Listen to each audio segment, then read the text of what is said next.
Hello guys, welcome back to my YouTube channel. നമുക്കിന്നൊരു അടിപൊളി മന്തി ഉണ്ടാക്കിയാലോ. അതിനായിട്ട് കേക്ക് വൃത്തിയാക്കിയിട്ടുള്ള ചിക്കനിലേക്ക് ക്യാപ്സിക്കം, അതേപോലെ തന്നെ മന്തി മസാല, ടൊമാറ്റോ സോസ്, അതേപോലെ തന്നെ സ്പൈസസ്, പിന്നെ മാഗി ക്യൂബ് ആഡ് ചെയ്ത് കൊടുക്കുക കേട്ടോ.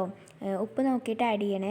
മാഗി ക്യൂബിൽ ഉപ്പുണ്ടാവും. ശേഷം നമ്മൾ ഉണക്ക നാരങ്ങ, കുരുമുളക് പൊടി, മഞ്ഞൾപ്പൊടി, മുളക് പൊടി കുറച്ച് ആഡ് ചെയ്ത് കൊടുക്കുക. ജസ്റ്റ് സൺഫ്ലവർ ഓയിൽ ഒഴിച്ചിട്ട് നല്ലപോലെ കുത്തിട്ട് കൊടുക്കണം കേട്ടോ. ഇതിലെല്ലാ ഭാഗത്തും പിടിക്കാൻ വേണ്ടിയിട്ടാണ്. ഈ ഒരു ടൈമിൽ നിങ്ങൾക്ക് കളർ ചെയ്ത് കൊടുക്കുക കേട്ടോ. ശേഷം നമ്മൾ ചിക്കൻ പൊരിച്ച് കൊടുക്കാം. അതേപോലെ തന്നെ ബസ്മതി അരി വെള്ളത്തിലിട്ട് കുതിർക്കാം കേട്ടോ. പിന്നെ നമ്മൾ അടുപ്പത്തേക്ക് വെക്കുമ്പോൾ ഇത്തിരി സ്പൈസസ് ആഡ് ചെയ്ത് കൊടുക്കണം. ശേഷം ഉപ്പ് ഓയിലൊക്കെ ആഡ് ചെയ്ത് കൊടുക്കാം. പിന്നെ നമ്മൾ പൊരിച്ച് വെച്ചിട്ടുള്ള ചിക്കനിൽ നിന്ന് ഓയിൽ മാറ്റണേ. പിന്നെ വെന്ത് വന്നിട്ടുള്ള ബസ്മതി അരി നമുക്ക് ഊറ്റി മാറ്റാം. ശേഷം നമുക്ക് ദമ്മിടലാണ്. അതിനായിട്ട് 2-3 മുളക് ചിറ്റോറും വെച്ച് കൊടുക്കുക കേട്ടോ. പിന്നെ ഒരു പാത്രത്തിൽ കണൽ ആഡ് ചെയ്ത് കൊടുക്കാം. അതിലേക്ക് ഓയിൽ ഒഴിച്ചിട്ട് ദമ്മിടാം. പിന്നെ ഇതിൻ്റെ ചുറ്റോറ് നമുക്ക് മഞ്ഞൾപ്പൊടി കലക്കിയതുപോലെ തന്നെ കളർ കലക്കിയതും പിന്നെ നമ്മൾ മാറ്റി വെച്ചിട്ടുള്ള പൊരിച്ച ഓയിലും അതും കൂടി ആഡ് ചെയ്തിട്ട് ദമ്മിടണം കേട്ടോ. അപ്പോൾ എത്രയേ ഉള്ളൂ, എല്ലാവരും ട്രൈ ചെയ്ത് നോക്കണം. നമ്മൾ അടിപൊളി മന്തി റെഡി ആയിട്ടുണ്ട്.